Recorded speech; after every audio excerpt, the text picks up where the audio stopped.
শিক্ষার্থী বন্ধুরা, ইসলাম শিক্ষা সাময়িক সামষ্টিক মূল্যায়ন নবম শ্রেণীর আজ 4 সর্বশেষ কাজ এটি। এটি দেখার জন্য আমরা এখানে হাজির হলাম। তার আগের ভিডিও যারা দেখোনি, 3টি ভিডিও দেওয়া আছে আমার চ্যানেলে নবম শ্রেণীর, সেগুলো দেখে নিতে পারো। ক্লাস 9 এর যে প্লেলিস্ট এখানে পেয়ে যাবে। তো প্রশ্নটি বলা হয়েছে, ইসলামের বিধিবিধান দৈনন্দিন জীবনে অনুশীলন করি। তুমি যে সামাজিক সমস্যা বিশ্লেষণ করেছো, তোমার এলাকার বিভিন্ন সামাজিক সমস্যা চিহ্নিত, সমাধানযোগ্য সমস্যা নির্বাচন, সমাধানের পরিকল্পনা ইত্যাদি। তো ইসলামের বিধিবিধানের আলোকে তা সমাধান করার জন্য তোমার দৈনন্দিন জীবনের কোন কোন ক্ষেত্রে পরিবর্তন প্রয়োজন তা চিহ্নিত করে কিভাবে অনুশীলন করবে তা উল্লেখ করো। আমরা সামাজিক সমস্যা চিহ্নিত করেছিলাম বেকারত্ব, তাই না, যুবকদের। তো দৈনন্দিন জীবনে পরিবর্তন প্রয়োজনীয় ক্ষেত্র কি কি ক্ষেত্র, প্রথমেই বলা আছে, লিখতে পারি আমরা, কাজ ও সততার প্রতি ক্ষোধাভীতি। প্রতিদিনের কাজে ক্ষোধাভীতির চর্চা করতে হবে, যেমন সঠিকভাবে কাজ করা, সময়মতো কাজ সম্পন্ন করা এবং কর্মস্থলে সততা ও আদর্শ বজায় রাখা।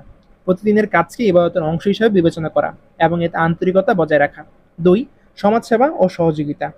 নিয়মিত সমাজসেবামূলক কার্যক্রমে অংশগ্রহণ করা, যেমন বেকার যুবকদের প্রশিক্ষণ, শিক্ষা ও স্বাস্থ্যসেবায় সহযোগিতা করা, বিভিন্ন স্কিল ডেভেলপমেন্ট প্রোগ্রামে অংশগ্রহণ এবং অন্যান্যদেরকে অংশগ্রহণে উৎসাহিত করা। 3. ইসলামিক নির্দেশনার চর্চা। দৈনন্দিন জীবনে ইসলামিক বিধিবিধান মেনে চলা, যেমন নিয়মিত নামাজ পড়া, সঠিকভাবে জাকাত আদায় করা এবং রোজা রাখা। সমাজের দুর্বল ও সুবিধাবঞ্চিতদের সাহায্য করা এবং তাদের পাশে থাকা, যেহেতু ইসলাম সহানুভূতি ও মানবিকতার উপর গুরুত্ব দেয়। এভাবে ইসলামের নির্দেশনা ও বিধিবিধান মেনে চলার মাধ্যমে সমাজের বিভিন্ন সমস্যার সমাধান করা সম্ভব এবং নিজেদের দৈনন্দিন জীবনে তা প্রয়োগের মাধ্যমে সমাজকে উন্নতির পথে নিয়ে যাওয়া সম্ভব। এই ছিল নবম শ্রেণীর শিক্ষার্থীদের ইসলাম ধর্ম নৈতিক শিক্ষা, ইসলাম শিক্ষা বিষয়ের অ্যান্সার। ভিডিওটি ভালো লাগলে বেশি বেশি বন্ধুদের শেয়ার করে দাও, কমেন্ট করে জানিয়ে দাও কোন জেলা কোন স্কুল থেকে ভিডিও দেখছো। যারা আগের ভিডিওগুলো দেখোনি, ক্লাস 9 এর প্লেলিস্ট থেকে সেগুলো দেখে নিতে পারো। আসসালামু আলাইকুম। যারা আমাদের তালুকদার একাডেমি ফেসবুক পেজটি এখনো লাইক দাওনি, তারা তালুকদার একাডেমি ফেসবুক পেজটিকে লাইক দিতে পারো। তোমরা ফেসবুকে গিয়ে তালুকদার একাডেমি লিখে সার্চ দিলে তোমরা আমাদের এই পেজটি পেয়ে যাবে। এটি 39,000 লাইকস এবং 88,000 ফলোয়ার্স একটি পেজ।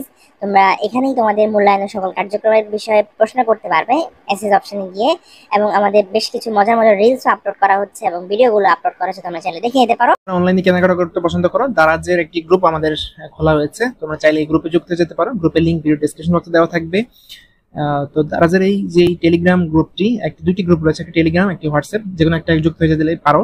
এখানে তোমরা দারাজের কখন কোন অফারটি দেয়, কখন কোন অফারে তোমরা ভালো সুযোগ নিতে পারো। যেমন এখানে একটি দেখতে পাচ্ছ, এখানে একটি দোলনা রয়েছে, এটি 1150 টাকা দাম, কিন্তু তোমরা চাইলে 225 টাকা কিনতে পারো। সেটি কিভাবে কিনতে পারবে, কখন এই অফারটি থাকবে, কতজন এই অফারটি নিতে পারবে, সে সম্পর্কে বিস্তারিত এই গ্রুপে বলা আছে। তোমরা চাইলে এই গ্রুপে যুক্ত হয়ে যেতে পারো।